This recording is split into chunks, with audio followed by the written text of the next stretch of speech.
Da-da-da. Hello, everybody. Welcome to another episode of For the Fans. Sorry we were not live last week. I had family in town and we were all over the place, but it was a fun time. We hope everybody enjoyed Christmas. And how did everybody do in their fantasy football? Congratulations to McKay. He won the podcast league. I did. I did indeed. Was very, very Yeah. happy for you. I was mainly upset because I'm like, wow, I beat your entire family, and I didn't even make the playoffs for the fantasy football. Yeah. I feel bad about that, but I mean, I looked at my team. I'm like, my team either was like the best team of the week or they were garbage. I looked at your roster at one point too, because uh, It was man, random. yeah. Well, my wife and I we were talking about because for those who don't know, my wife and I we were the ones who actually played for the championship for fantasy football for the podcast league, and Um, we were kind of looking at mostly at the quarterbacks for Hmm. every person in our roster. And Shane, you had Jalen Hurts, and honestly, I think he was the most consistent QB fantasy wise out of a lot of the other quarterbacks. He only had like one bad game, but the Yeah. thing is, the rest of your roster was kind of rough. Yeah, I mean, Brees Hall would show up occasionally. A.J. Brown was a saving grace. I got Sam Laporta, who kind of bailed me out some games, but That's right, yeah. just some players just either had a great week and then did nothing else, or they just did nothing all season. You know, I do have one funny story about the final week of fantasy. Obviously, my wife and I are playing each other for the championship, and I think you'll get a good laugh out of this. Um, we were watching the Lions and Cowboys game, Oh, boy. and I have CeeDee Lamb on my fantasy Oh, roster, I and I I have CD Lamb on another league, and I immediately got message saying F CD Lamb.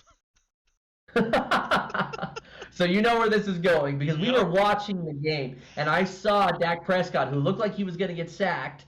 He hops out of there and he throws that ball, and we don't really know based off where the camera is showing who's going to come down with it. And all of a sudden, I see the big 88 from the CD Lamb, and I like jump out of my beanbag chair and I go CD, and my wife is going no, no, because she can see no one is there to stop him, and he just Uh, takes off for a 75-yard touchdown, and she's just like, "Come on." oh man, it would have been worse if he didn't fumble the ball like on what could have been a pretty easy touchdown. Yeah, I know. Oh man, CD Lamb, he won me like because I'm still in a championship against one person in one of my other leagues, and I got message saying FCD Lamb because I got 40 points. I'm just like, I have ascended, and then his team fought in there, and I'm only leading by like 10 points. I'm just like, dang. I'm like, with the 40-point player on my team, I'm only leading by 10. And one more funny fantasy story before I get into a little fun segment here as part of this last regular season episode for us here for jumping into playoffs. My brother actually texted me at one point towards the end of last Sunday, where I don't know if you remember, but he was in the battle for ninth place. He did not want to get dead last in our podcast fantasy league, and he he texted me as soon as the game was over, and he said, "God bless Lamar Jackson," because that was his quarterback who got him like 40, 50 points or something Uh, like that. It was really funny. yeah, I He got was so like, happy. yeah, I don't even remember what place I got in the podcast league. Now I got to look stuff up. Let's see here. Oh, I got fifth place, so I was halfway there. Yeah, you're just outside of the leaderboard. I was just outside the playoffs. Yeah, funny, funny. Oh boy. Anyway, before we go here into our injury report and our wows and our woes, Shane, obviously we've got the NFL playoffs coming up, but what is coming here to a close soon is college football and its national championship game, which is on Monday between Washington and Michigan. That's going to be a really good game. Let me Isn't tell this you what. Washington's first playoff appearance in the college football? Or not? Second. Oh, Oh, second. and it's their first in the championship game, That's but it's that's what I meant. Michigan's too. Yeah. It's Michigan's too in the championship game for college for the current system that they've had since 2014. All I know is a lot of people were happy that Bama lost. Oh, absolutely. I was talking to a couple different people about This is actually the first year since the very first year they started doing this format that you don't have an SEC team like Georgia or Alabama in the championship game. Interestingly enough, the only other time that there hasn't been an SEC team like Georgia or Bama or LSU was the very first ever college football national championship game, which interestingly enough happened to be between Washington and Michigan's rivals, Ohio State and Oregon.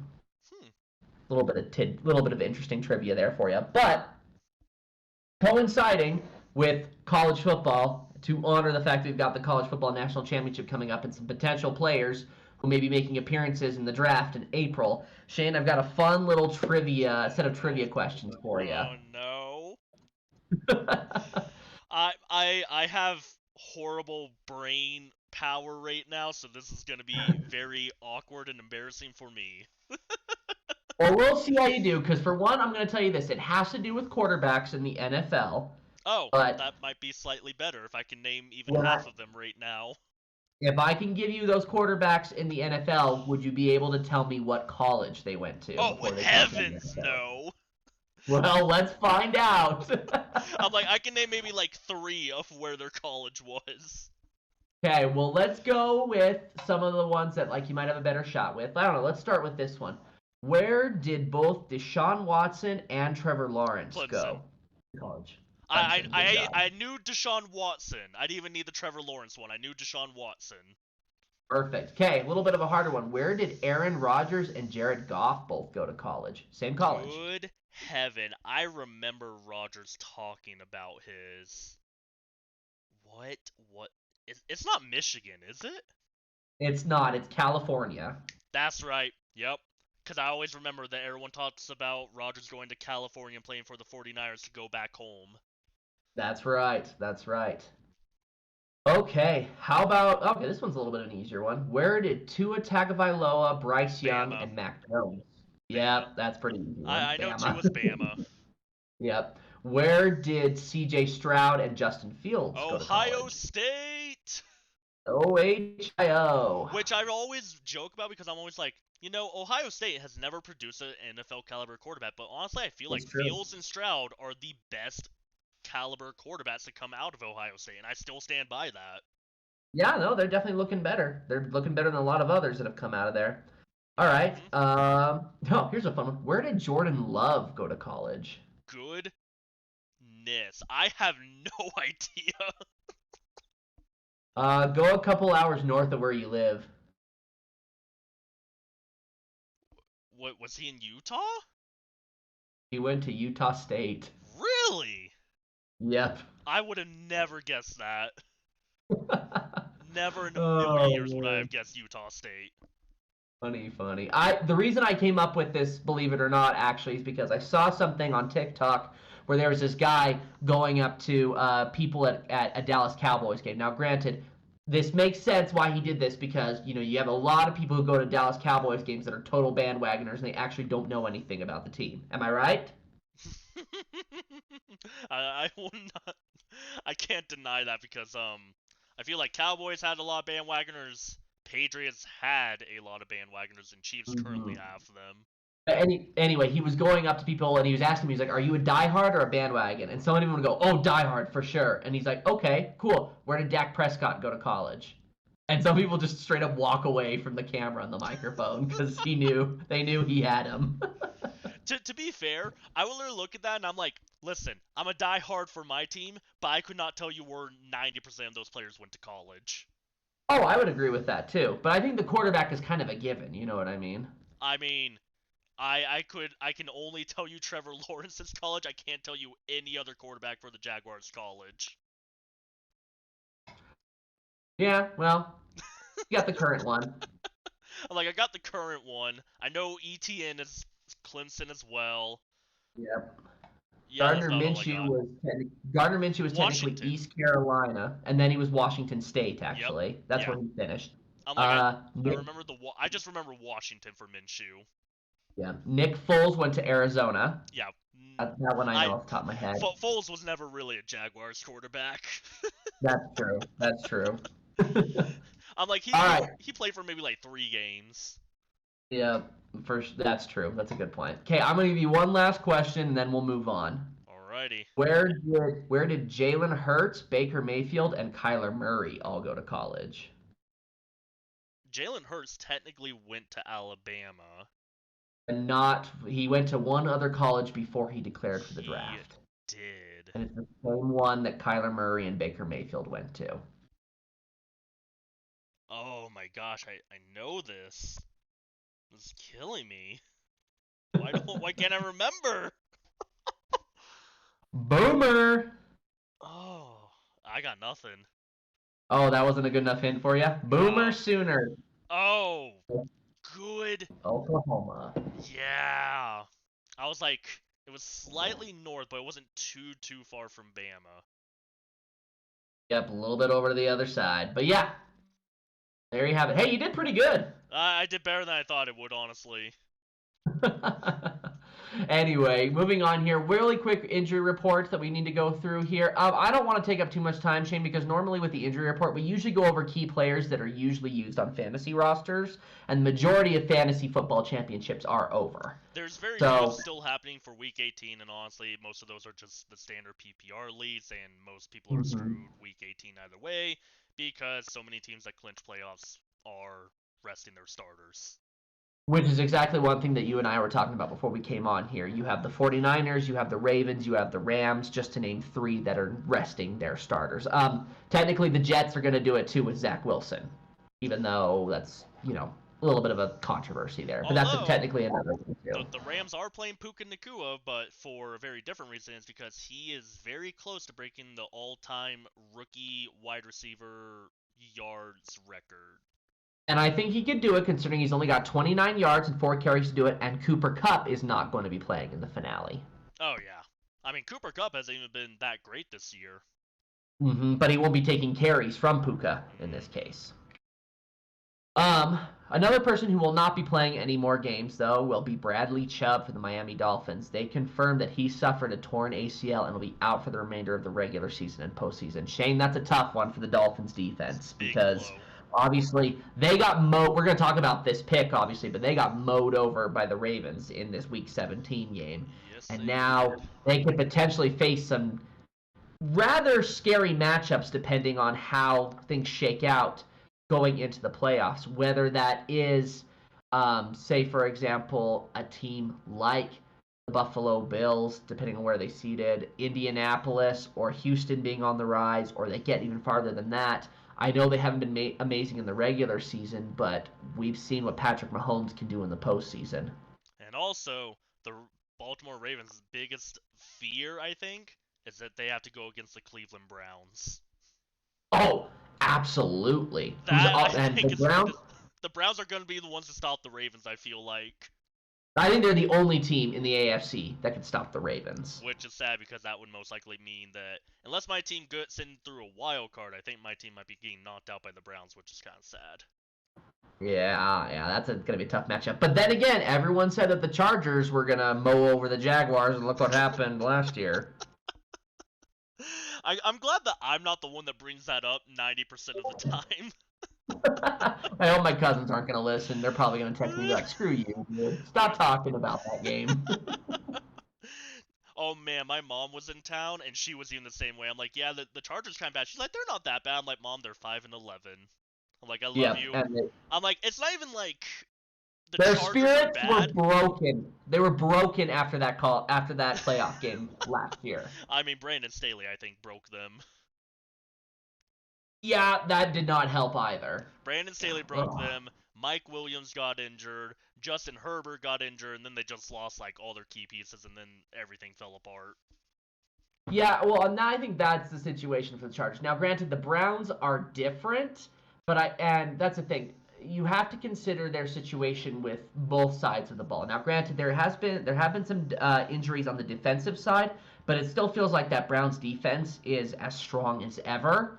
And then on the offensive side, Joe Flacco is just playing amazing ball right now. And I think because of the fact that he is able to essentially will this Browns team to the playoffs for one, and the fact that he's got a little bit of an in with the fact that he used to be the Ravens quarterback, it could be a problem. I know a lot of Ravens fans who are worried about that matchup. Yes, they are. Yeah. All right. How about, and that's the funny thing is this is a perfect chance to jump into it, Shane.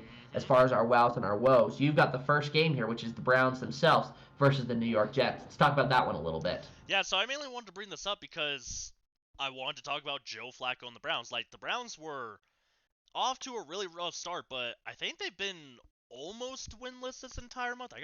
Now I gotta check that. Let's see. They beat the Jets, they beat the Texans, they beat the Bears, they beat the Jaguars. The last game they lost was December 3rd to the Rams. This is the Browns or That's the the Jets? Sorry, Browns. That's the that's the Browns. Browns. Okay. So I mean, they've won like 4 of the last 5, so they're doing pretty good. And honestly, I feel like the team is running better with Joe Flacco at quarterback than Deshaun Watson. I agree. And someone was talking about this as well, that I think the Browns may even make it a priority in the offseason to essentially offload PJ Walker and Dorian Thompson Robinson and keep Joe Flacco on the roster, either as the backup or potentially the starter until they wait to see Deshaun Watson get fully healthy with his shoulder injury. And you also got to think about this. This offense doesn't even have one of their best players, Nick Chubb. hmm Well, and here's another thing too that you do have to consider, which okay, the Browns are good. I'm not denying that, and I think they have a chance to potentially win a playoff game, maybe even two. It'd be wild to see them in the AFC Championship. I'm not necessarily jumping to that just yet, but I think the possibility of winning a playoff game is very much there. Um, Imagine real quick a Browns Lions Super Bowl. I want it. I do. I would not be upset about it. The It's a world long would shot. implode. At that point, I'm like, nope, the world's gonna end next year. Calling it. No, okay, but see here. Well, it's funny that you bring that up because I did see something. I think it was a comic strip. It had the devil reading a newspaper that said Browns and Lions both make the playoffs, and you could see the landscape of hell in the background, but it was frozen because hell had frozen over, and because the Lions and Browns had finally made the playoffs Okay, that's actually awesome. together. But okay, but yeah, I mean, here's the thing. I mean, so I'm going back to what we're talking about with the Browns. They're good right now. They have a chance to do well here, but I also feel like a little bit of that has come from luck. Hmm. Case in point, Amari Cooper, when he had that crazy game where for fantasy owners, he scored like 45 points. That's not something that happens every day. So that definitely helped for the Browns, right? Yep. Right? Another thing, too, they played the Bears, and the Bears almost won it, except for Darnell Mooney. Just the ball basically bounced off his legs and his hands, and he couldn't secure it in a Hail Mary.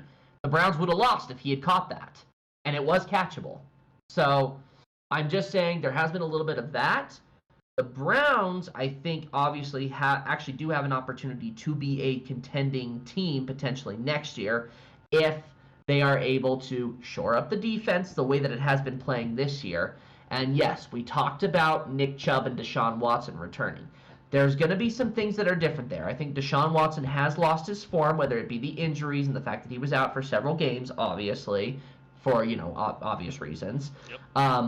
But maybe having Joe Flacco there, who's actual competition, will light a fire under him. As for Nick Chubb, there's Hope the the injury question of heals better. yeah, is he ever going to be the same? Hot take right now, obviously could be a hot take, might not be, but I feel like Nick Chubb is going to be the comeback player of the year next year. I I've can been see reading all of these reports about him basically like I think it said he was even watching The Dark Knight Rises or something like that, getting the motivation for how Bruce Wayne injured his leg, and not Joe Flacco. Nick Chubb is like, I'm coming back. I'm going to be better than ever. And he injured that leg before. So there's no way saying that. I mean, it could be different. It might not be different. It's a little harder to predict than say a baseball pitcher whose form changes once they've had Tommy John surgery. Yeah. Um, I feel like Chubb is going to rebound properly, and he's going to become the comeback player of the year. I will say this, because we're talking about all this stuff for next year. Do you think they could possibly make a sleeper run for the Super Bowl? Because I think every single team is undervaluing them except maybe the Ravens. I think the Ravens are the only ones that are actually scared of the Browns. And to answer your question with that, Shane, the Ravens, though, are also the only team that could absolutely demolish the Browns. Hmm. That's what I'm saying. I think the Browns have a chance against every other team to potentially go head to head with them, take them out, and make their way to the AFC Championship game. But the Ravens in this scenario would certainly meet them there. And I think the Ravens just have a little too much firepower. But I could be wrong because the last time those two teams matched up against each other this season, who won? The It was the Browns. Browns. Hmm. Anyway, that's what we got to say about the Browns. Let's go to the next game, Shane, because obviously you know I'm going to get on my soapbox for this one. Oh, I know, and I'm prepared for you to get on it. So I got the All Chicago right. Bears versus the Atlanta Falcons, which you may be thinking, why do you put this one? Is it because it's like one of your guys' favorite teams? No. Honestly, the reason I'm picking this game is because the Bears won 37 to 17, and Justin Fields showcased why he deserves to be the guy. Because there's been a lot of talk in this offseason with the Bears having number one pick that they're going to grab Caleb Williams and ship Fields off to somewhere else. But at the end of this game, the crowd roared and erupted in "We want Fields" chants, which tells the front office we don't want Caleb Williams, we want the guy that we already have. So, with the Bears having the number one pick and they're out of the playoffs, the question is, what will they do with the first pick once again? Will they trade it like they did last year? Will they grab Caleb Williams? Will they grab Marvin Harrison Jr.? Do they trade Fields away? Do they trade away pick? What are your thoughts of what's going to happen? Let's play the what if game here first, okay? Yeah, yeah. Let's play the what if game here from like the past few games in the season. Now, granted, I recognize it happened the way that it happened, and it's not going to change.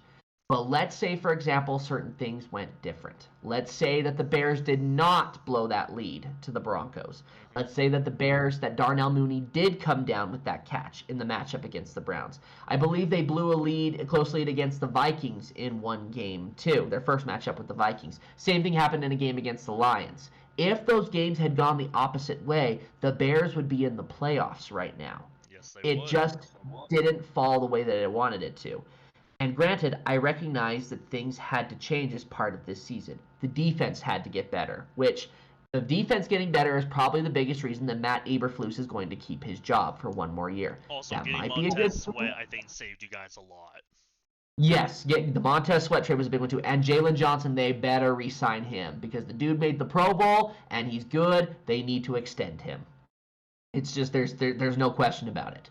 The defense has been playing very, very well, and you have to give Eberflus the credit, which will probably get him around for one more year. But let me give you these three straight words as a representative of the Bears fan base. We want Fields.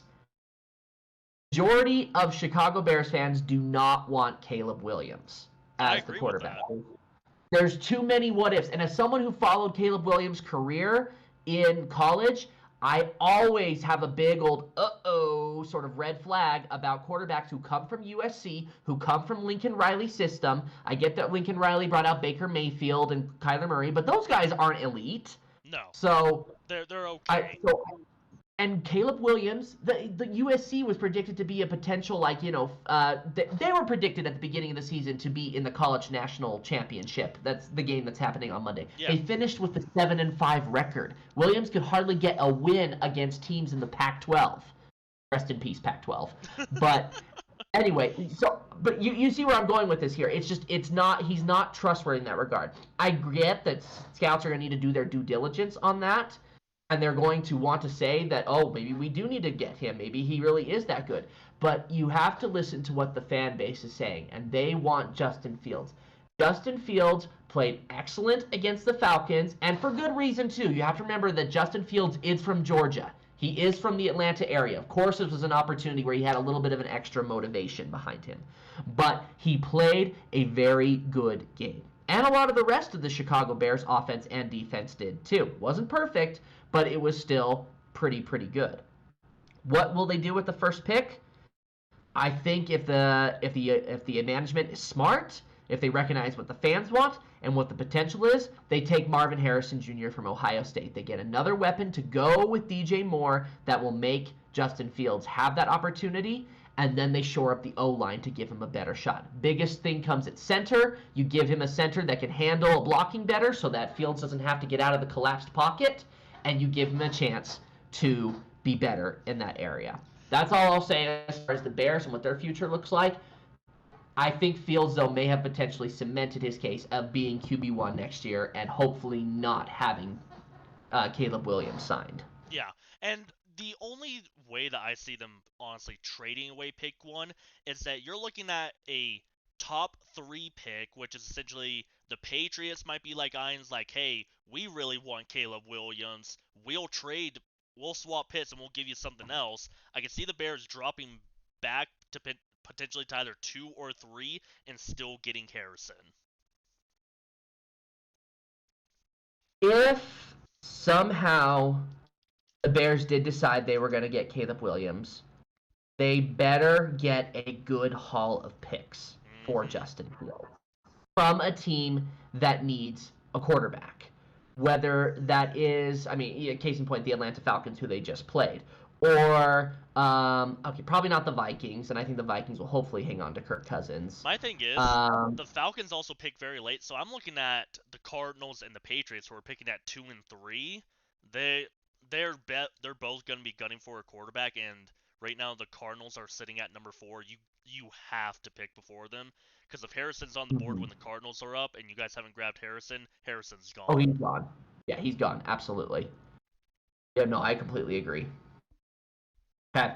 Let's go on here with this one, Shane. I think you might even get a little hot under the collar for this one. Dallas Cowboys and Detroit Lions. So, look, there's only one thing to basically say about this game, and we know what we're going to talk about it. Outside of CeeDee Lamb, who we already talked a little bit, about as being the best player on the team, hopefully we'll see what the defense does. I feel like they've been taking a step back. But the biggest thing that won the Cowboys this game was what the heck happened with the officiating. Oh, boy. We've talked about it all season, and I think the biggest thing to come from this, for those that haven't heard about it, is that the officiating crew that was in charge of this game has been demoted, and they are no longer eligible to ref for games in the playoffs. Yeah. Another funny thing that's resulted from this, though, that I think you'll enjoy, Shane. There are certain billboards around Detroit that say Jake Decker yeah, I haven't seen them. He was eligible, which it seriously looks like was. I know the NFL had to issue some sort of meet me in the middle referendum but memo that basically said, oh, they have to be very, very clear that they're checking in for eligibility with the refs. And I'm like, come on, man, he checked in. This is garbage. You guys messed up and you know it. Yeah, because there were so many things. It was the head coach Dan Campbell even told the officiating crew, hey, this play might be happening today. Please keep an eye for it, and we will tell you when it's happening. Jared Goff in the middle of huddle. You said it. He told Jake Decker to go check in. Yep, and they did. And the refs just ignored it. And the thing is, it wasn't even like, oh, the refs ignored the check-in. They did the check-in, but they called the wrong player for it. Yep. That's what I think was the killer, because you see number 70 running way further behind, and you see Decker checking in, and the ref calls 70 and not 68, and it's just like, Yeah. It was messed up. And apparently, they dropped the ball on that one. Yeah, apparently this officiating crew has been responsible for a lot of bad, missed, no calls, a lot of questionable endings to games throughout the season. Mm-hmm.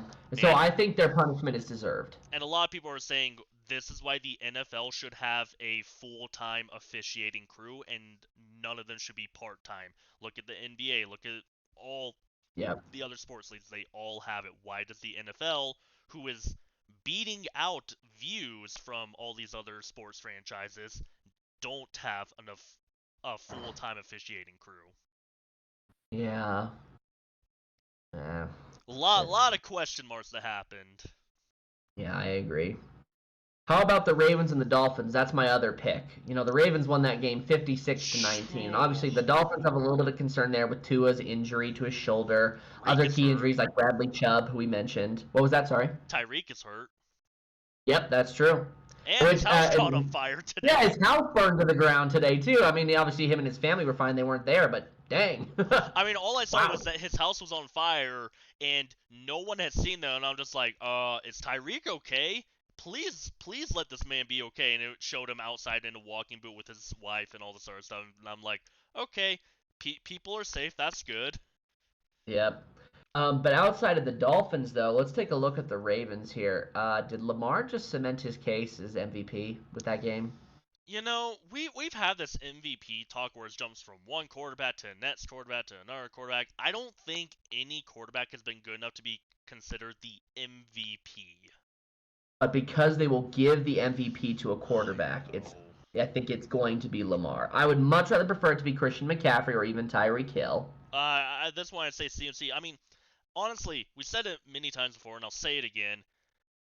Just change the award name to the quarterback award or like the best quarterback, and then actually have offensive player just be like the MVP outside of quarterback. Yes. Yeah. The MVP always being the quarterback is kind of lame. Exhausting. Cause heck, we haven't. Why can't Jason Kelce be the MVP? Well, and I know they'll do something about the criteria, but come on, guys, we haven't had a MVP candidate that wasn't a quarterback since Adrian Peterson in 2012. It's been over 10 years. Yeah. Heck, I don't even think we've had a. Wait, now I'm curious. Has a lineman ever won the MVP? I don't believe so. Very, very rarely does a defensive player win MVP. The first thing that I see pop up. So, an offensive lineman has won the Super Bowl MVP, but yes, they've never won the MVP award, and the very first thing that pops up is just like an article, and it says, the short answer is no, they could never win the MVP award. Well, and another thing, too, there's only 2 defensive players all time who have ever won the MVP. And interestingly enough, a special teams player who has won MVP. That is true. It was a kicker. Surprised Justin Tucker didn't win MVP that, insane year that he had. What was it, last year? Yeah. Yeah. And then outside of that, your 2 defensive players who have won it, Alan Page, who I'm not overly familiar with, 1971, and surprise, surprise, Lawrence Taylor in 86. Oh, I know Alan Page. No, not Alan Page. Goodness. Nope, different Page. Oh, because it's with 1 L, not 2. Yeah, just 1. What teams did you play for, my guy? He played for the Vikings. And the Bears. And I didn't even realize that. Yeah, and the Bears. I remember hearing his name. Yeah. He was a right defensive tackle. How about that? Apparently, it was pretty good, too. Yeah, obviously, to win MVP. Let's go into our trending up and our trending down before we jump into the Week 18 matchups. Okay. Who do you got trending up? I kind of want to put the Browns on there. Oh, I think you'd have to, as far as a big one, for how much talk we gave them. Mm-hmm. Obviously, I feel like if you're in the trending up this week, you have to be in the playoffs. Yep. So I think your other one you got to put in there is the Ravens because they locked up the 1 seed. And they smacked another playoff team around like they were nothing. Yes, that's very true. If I had to pick a third team to go there, I mean, honestly, I feel like I have to go with the 49ers because they're the only other one that I'm thinking, they're looking set and ready. Yeah, and I would not. I take that back. Put the Rams in there. Oh yeah, the Rams are a good one, and I would not put the Cowboys on here because honestly, they got lucky and escaped with the win rather than actually winning. And they may only win their division because somehow the Eagles screwed up against the Cardinals. Which brings us to our trending down, which I gotta say, Eagles are on my trending down. Oh, I'm okay. The Eagles are going to win one playoff game if they don't win the division because obviously they're going to be playing whoever comes out of the NFC South, but I don't know if they'll get farther than that. Yeah. But the Eagles have been playing bad. Like when you lose to a bad Cardinals team, you're gonna end up on this list. Yep. The Dolphins have to trend down too with the injuries and the fact that they could potentially lose the division this week, Yep. depending on how things go. They still made the playoffs, so they don't have to worry Yep. about that too much. Yep. Last one that you need to put on there is the Minnesota Vikings. They had a chance in that game against the Packers to essentially control their destiny, do very well, playoff odds, look like they were on a comeback even with Cousins' injury, and it didn't happen. And now they have to hope for a miracle. Realized I Yeah. didn't put in one of my matchups. Okay, I'm good. Okay. Week 18 matchups. First one we got Saturday afternoon football is the Steelers and the Ravens. Lamar Jackson is going to be resting. He's not playing in that game because the Ravens have clinched the AFC North Division and the number one playoff seed. However, the Steelers, if they want to get in, they have to win this game, and the Bills have to lose their game for the Steelers to clinch a playoff spot. I can't guarantee what's going to happen with the Bills, but Shane and I are both predicting the Steelers to win this game because they are going to play hard for it, whereas the Ravens, their future is secure. They're okay. And I will say this because we didn't have an episode last week. Congratulations to Mike Tomlin for having 17 consecutive winning seasons. Oh, no kidding. That is honestly, I think Mike Tomlin's a better head coach than Bill Belichick. Except the problem is the Steelers are still always just stranded in the middle of everything. Hey, Mediocre is their game. we have seen Mike Tomlin drag a roster of nothing into a positive record. Yeah, yeah, I'll give him that. He drags that team to be winning, and the fact that they're like, oh, we might part ways with you, I'm like, your coach is not the problem. Yeah. So who's the matchup monster then? I gotta say T.J. Watt. Yeah, I can go with that. He's the best Okay. player on that team. Yeah, yeah, I agree. Houston Texans and Colts. This is a big one. Texans have to Very win big. this game. They have to win this game to clinch a playoff spot. They've got a 48.3% chance of making the playoffs, and they even have a chance of winning the division. The Colts also have to win this game to clinch a playoff spot. And the Colts could win the AFC South title if they win and the Jaguars lose. Now, we are divided on this, Shane. You have Colts winning. I have the Texans winning. I'm going with the Texans winning on this, and my matchup monster is CJ Stroud because, yes, I recognize that this game is in Indianapolis, but when it comes down to it, I trust CJ Stroud to lead his team to victory in this Yes. one. Honestly, this is one of the games that I am most excited about, and I'm also the most nervous about. Right, because you're thinking, okay, who comes out of this one? Who do we have to potentially be worried about taking our spot come, And here's the thing: the the Sunday Jaguars got morning a game? clean sweep against the Colts, even when they had Anthony Richardson. The Texans, Mm-hmm. they split with, and honestly, as a Jaguars fan, I'm more scared of the Texans. But I gotta Yeah. say, the Colts, I feel like, have been playing more consistent football than the Texans, and I think that is mainly due because the Texans have had Stroud get injured, they had Tank Dell Yeah, get injured, they that's had Nico true. Collins. There's been a lot of rotating pieces, and I think that consistency is what's going to win the Colts the game. And I gotta go with Jonathan Taylor because he just had a pretty good game this past week. Yeah, no, I would agree with that. I feel like I would agree with that the Colts do have the more consistent game plan. But I feel like when it comes down to it, I trust the Texans to be the more dynamic team that will end up making the push and making the right plays that gets them the win Yep, here. I think the That being Texans will said, be more explosive, and it's going to yeah, come down to how big and how bad are those explosive plays versus the Colts' very consistent play style. absolutely. And man, oh, one more thing that I'll add with this before we go on to our next matchup, Shane. I feel this very, very deeply, and I know a lot of the Associated Press won't agree, but whichever one of these teams makes the playoffs, if it's the Colts who make the playoffs, give it to Shane Steichen. If it's the Texans who make the playoffs, give it to D'Amico Ryan. You got to give one of them the Coach of the Year Oh award if yeah, they will these teams to the oh playoffs. yeah. I mean, a lot of people are like, "Oh, the AFC South is so weak. The Jaguars have an easy cakewalk. Your biggest threat's gonna be the Titans." Titans have been garbage, and the Colts and the Texans have been frisky and fighting. Like I remember watching the earlier game between the Jaguars and Texans, and I'm just like, we lost the first game, and I'm just like, and everyone was like, oh, the Jaguars are trash because the Texans won. You guys lost to the Texans. I'm like, y'all don't understand. That Texans team looks tough, and they look good. Yep. No, I agree. All right. How about the? Sorry, go ahead. Oh, I What was you gonna were say, say. like in C.J. Stroud, he's going to be a dominant player for years to come. Yes, absolutely. Um, okay, then we got the Jaguars and the Titans. The Titans are already out, obviously, Yep. but the Jaguars have to win this game to clinch the division title. Otherwise, they risk falling down to a lower seed.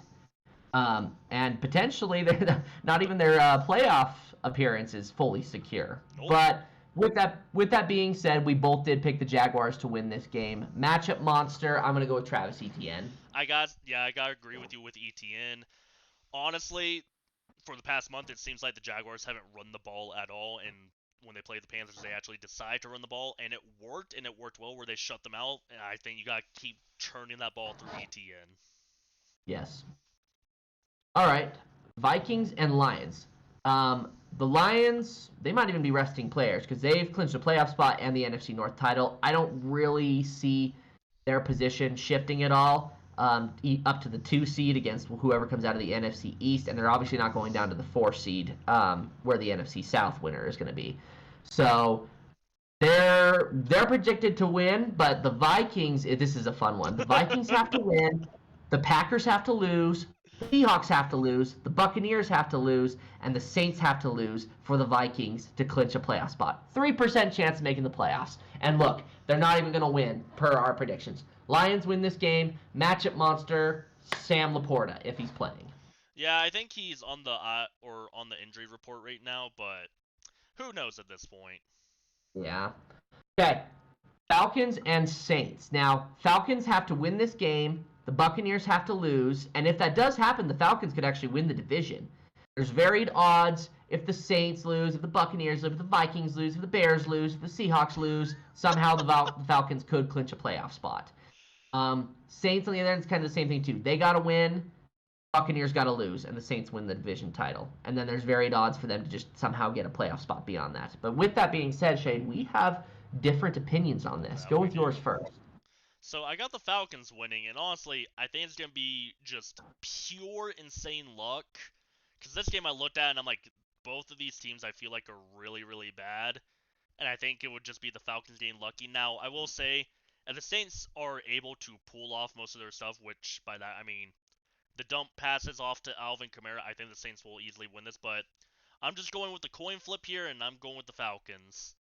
Which I think is my feeling on the other side with the Saints. I feel like if I am picking the Saints, it's because there is a little bit more completeness there with their roster for the time being. It's funny because obviously I think the Falcons have the more talented players on their roster, but they're not being utilized properly. And I think that was, I think that was apparent in the game against the Bears. And I feel like if the Falcons are going to win this game, then they do need to basically just give the ball and turn the offense completely over to Bijan Robinson. And I don't know if that's what they're going to do. So because of that, I've got the Saints winning. Who is your matchup monster? Well, it would be Alvin Kamara, assuming he is fully healthy. Yeah, I was like, you're saying Kamara, I'm going to say Robinson. Yeah.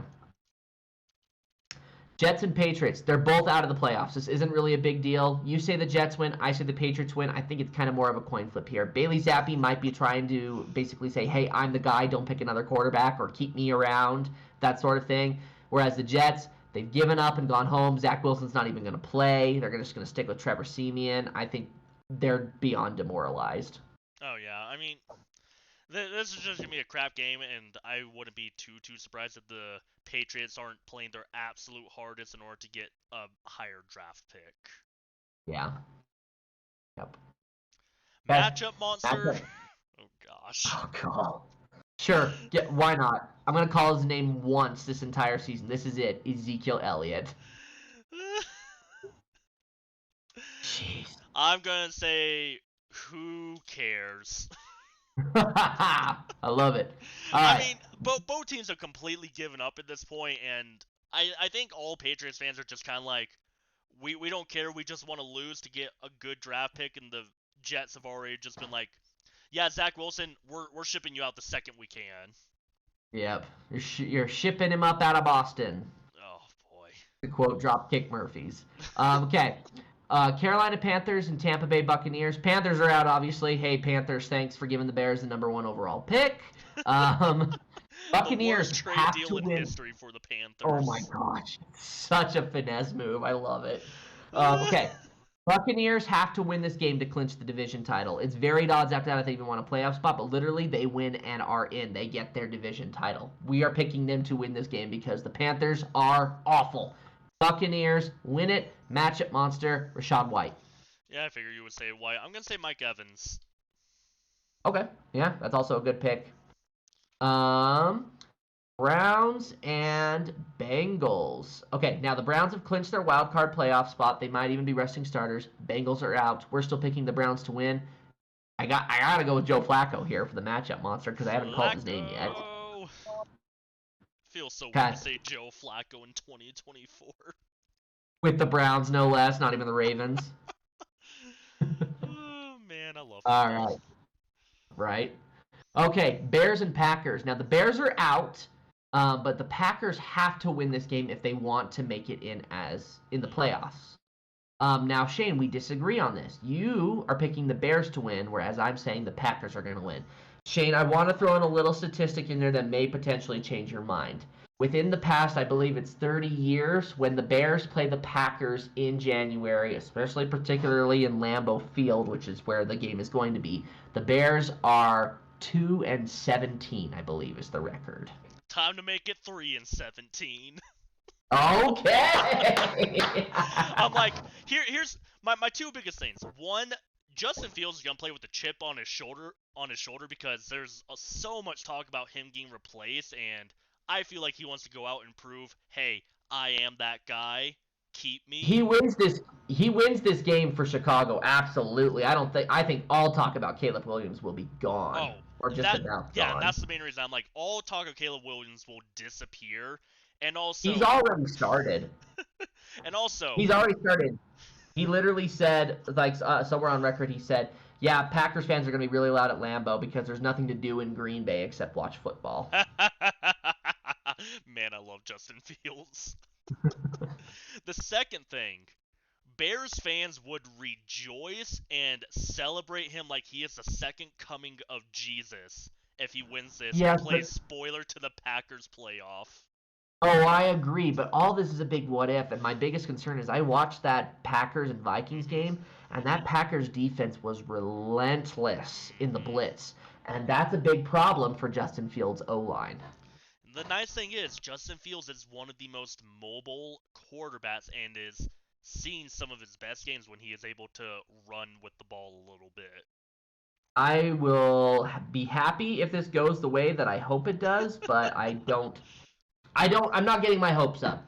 Man, if they win, I am going to be just bombarding you with messages, be like, I love the Bears so much right now. It'd be fun. It would sure be fun. All right, matchup monster for this game. It seems like you're going with Justin Fields. I'm just going to go with Fields. I'm going to go with the entire Packers defense. It could be any player from there. Maybe even say like Lucas Van Ness or someone like that. But Packers defense. All right. Okay, let's keep these quick so we can go into our for the fun. We've got the Cowboys and the Commanders. Cowboys, they have to win this game if they want the division title. Commanders, they're already out. Cowboys win this game. Matchup monster here. Let's just continue with the trend of CeeDee Lamb. Give me the lamb sauce. That's a good one. Man, if only Sauce was on the Cowboys. Oh, man. That would be a good combo. Oh, man. Anyways. All right. This one doesn't matter. Broncos and Raiders, they've both been eliminated from playoffs. We're picking the Raiders to win because it feels like all hope has gone out for the Broncos right now, especially with the whole Russell Wilson controversy, which we could really get into that later. All I'm saying is look out, Atlanta Falcons. I think Russell Wilson's heading your way next year. But kudos to the Raiders. Kudos to their new head coach. That entire locker room just seems to absolutely love and adore. Matchup monster is Max Crosby. Yep. Okay. Eagles and Giants. The Eagles have to win this game, and the Cowboys have to lose their game if the Eagles want to win the division title. Giants are out. Eagles, we are saying at least win this game, but they won't get the division title because the Cowboys will win too. That being said, though, matchup monster, I just feel like the most consistent player on that team is Jalen Hurts. I'm actually gonna say AJ Brown. All right. Said he doesn't have any bad beef with the coach, despite the whole controversy for who gets the carries. Or Actually, not carries, you the know catches. what? You know what? I change it. I'm going with Jason Kelsey. Yes, for Giving love to the MVP. linemen. Cause I don't know All if you right. saw Jason Kelsey, like Jalen Hurts tried to call an audible. Jason looked back. He's like, "No, we're not doing that." Okay.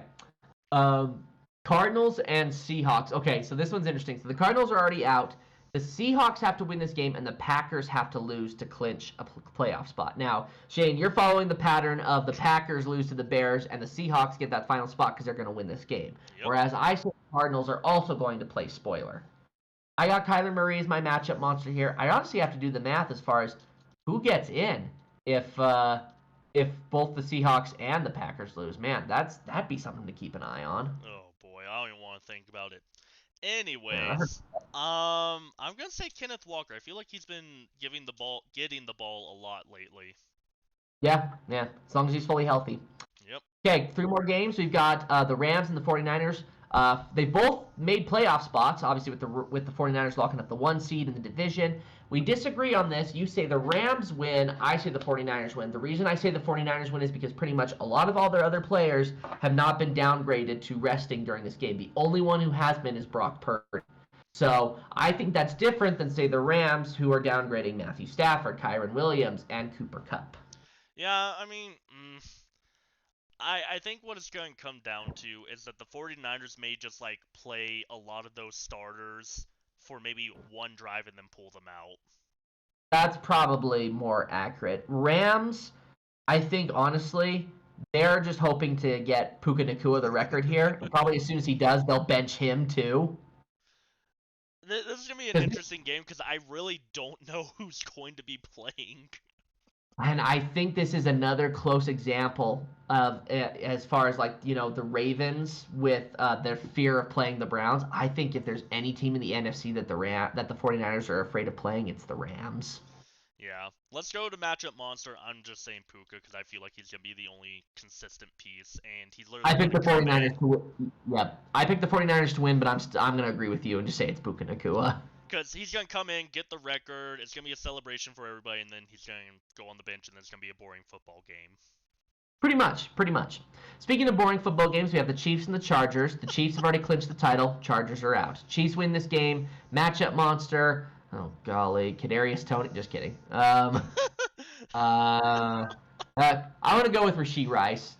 I do like Rashee Rice. He saved me and caused me to win my fantasy football championship this past week. So thank you, Rashee Rice. Yeah, nice. Man, Okay. it was Rashee Rice versus Jake Browning. Oh boy. It was literally like ping ponging back and forth. And I'm like, oh man, I'm like, there's no shot I win. I'm like, I'm down by 3 points. I'm like, he would need like a massive, like big gain or a touchdown. Then I check 5 minutes later and it's just like 76 yards. I'm just like, oh my gosh, did I just win because of that 76 yards? And I won because he got 12 points. I'm just like, oh, thank you, Rashee Rice. I'm glad I put faith in you. I love it. He may have earned himself on my roster for next year. This is with your keeper league, right? Yeah. Nice. Yeah, I'd say so. Okay. Last one. Bills and Dolphins. This one's big, Shane, because the Bills, they've got to win this game to win the division title. And also, it's a hope that they would win it too, because it's my understanding that if the Bills lose this game and the Jaguars also lose their game somehow, Bills don't even make the playoffs. Oh. Yeah, it's something like that. But the Dolphins are fighting the same way. The Dolphins will make the playoffs regardless, but they have to win this game to win the division title. And we are over here thinking, given the injuries that are happening for the Dolphins, the Bills will win the division. Actually, and the Dolphins. I think I gotta correct you. I think if the Jaguars win and the Bills lose, then the Bills may not make the playoffs because the Colts and the Texans, one of them will be at 10 wins as well, and I think it'll go off the strength of schedule. That's right. You are correct. That is what it is. Okay. So there's some edginess there for the Bills. Mm-hmm. But Because the Jaguars don't have a tough matchup. Nope.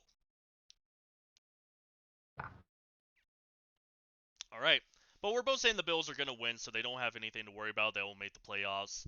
Your matchup, Monster, who do you have? James Cook. Yeah, I was right with you. I was going to say James Cook. Keep it to the ground because Josh Allen's been inconsistent through the air lately. Yeah, get him ready and see if he can actually do something here in the playoffs. But for the time being, yeah, keep it on the ground with James Cook. Oh boy, I just looked at our for the fun and we got a long list. Yeah, well, but I think we can go through this really quickly yeah. because I think some of these are honest, easy answers. There are for the fun this week, which obviously we've got very little time because we are reaching the top of the hour.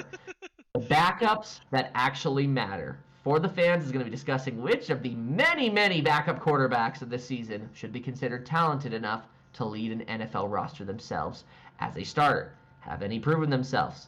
Where could they go if they were a starter? They're listed in alphabetical order here. Let's talk about him. Shane, first off, Tyson Bagent, who served as backup for Justin Fields. Starter or no? I say no. I say no, too. Give him more time to develop, but we'll see, because he wasn't terrible. No. No. CJ Beathard, I'm going to say no. Heck no. Yeah. Tim Boyle, biggest no. One of the biggest no's on this list. One of. Yes. Jake Browning. Yes. Think so? Yeah, I think so. All right. Do you disagree? No, I think he's one of the more likely ones here. I just got to think about if there's any team that would put him on as a starter. Falcons kind of seem to be the one that we target for that. I don't know, maybe the Saints if they get sick enough of Derek Carr. Like Falcons, Saints, not the Commanders. Commanders maybe. If they decide not to get a QB. Patriots if they end up not getting a QB. Well, we'll get into that later. There's a few. Jets maybe, in case Rodgers goes down again. Well, maybe. All right, I like that. Andy Dalton. I think his time has passed. I'm gonna say no. Yeah.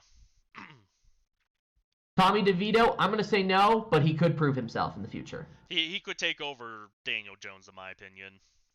Yeah, I would agree. But I think they're going to go for Drake May. Yeah. Josh Dobbs, nope. Sorry. Joe Flacco. That's a yes. He could honestly stay the starter for the Browns. Gosh.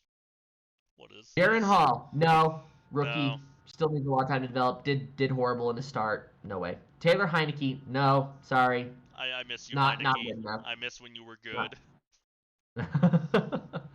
Brian Hoyer, big fat no. Dude's absolutely terrible. Yep. Case Keenum, no. Probably not, but he's not horrible. Nah, I'd still say no. Yeah. Will Levis, yeah, and they're going to roll with him with the Titans. Yeah, I still don't think he's that great, but he has a big arm. Yep. Drew Lock, no. He's not horrible, but I don't think he's good enough to lead a starting job. Gardner Minshew, yes. Yeah, I think he could. I've been saying it for a while. I think Minshew's one of the best backups you could ever ask for, and he has the potential to take over as a starter if needed. Mm-hmm. Nick Mullins, no. Nope. Aiden O'Connell, I'm going to say no. Sorry, Raiders fans. I'm going to say I'm on the fence because you also got to remember, he is a rookie.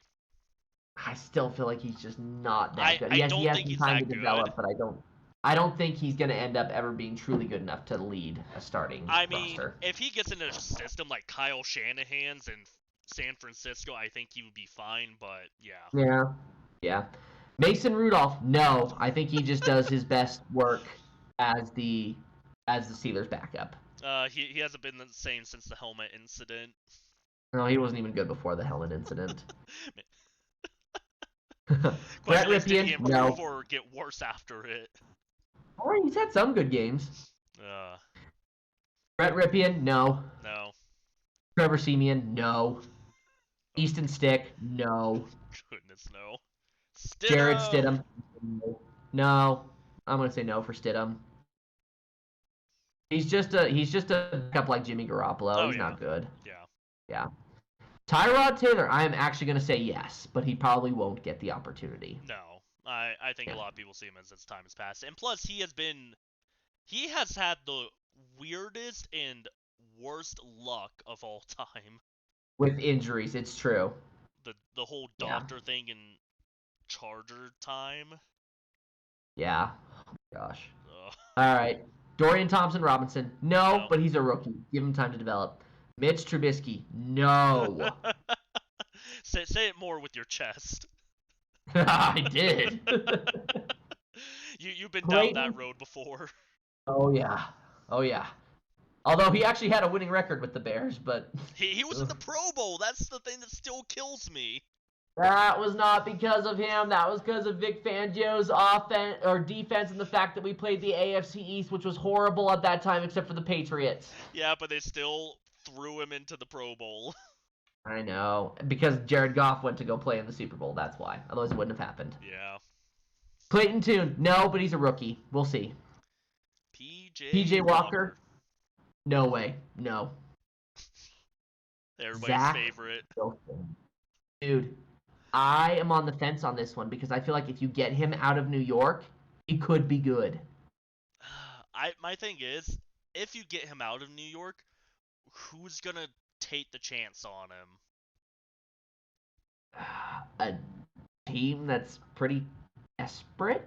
I could see the Commanders. I don't know if anybody's that desperate, though. The Commanders, they're pretty desperate. Commanders are gonna grab a quarterback with pick number 2 or 3 right now. True. Then they're probably rocking with Drake May. Yeah. Either them or the Giants. All right. What's that other quarterback that a lot of people have been talking about lately? I think he's Michigan's. Oh, J.J. McCarthy. Oh, not JJ. Man, I don't remember who. Jaden Daniels? Maybe? Jaden Daniels won the Heisman this year. Matt Stugan, that's who it is. Max Dugan, he plays for the Chargers right now. I think he's a backup for them.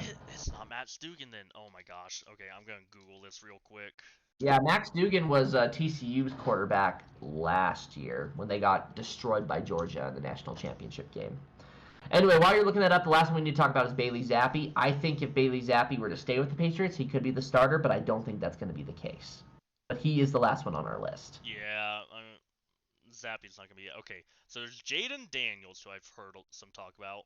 Oh, Heisman winner, he's good. So the two that I'm thinking of is Bo Nix of Oregon. Oregon, good, and Michael Penix is the other one, huh? Michael Penix was the other one. Yeah, Penix is gonna be a dog. Oh, so some people, some rankings of the top quarterback prospects, Caleb Williams has fallen to number 5 now. I wouldn't complain about that. Although I don't want one of the other guys as my quarterback. Yeah, so that's the case. The way they have it is 1 is Jaden Daniels, 2 is Bo Nix, 3 is JJ McCarthy, 4 is Michael Penix, and then Caleb Williams at 5. I actually relatively agree with that list. Yeah, I'm like, that's honestly, I'm fine with that because I don't think Caleb Williams is that good. Yep, I would agree.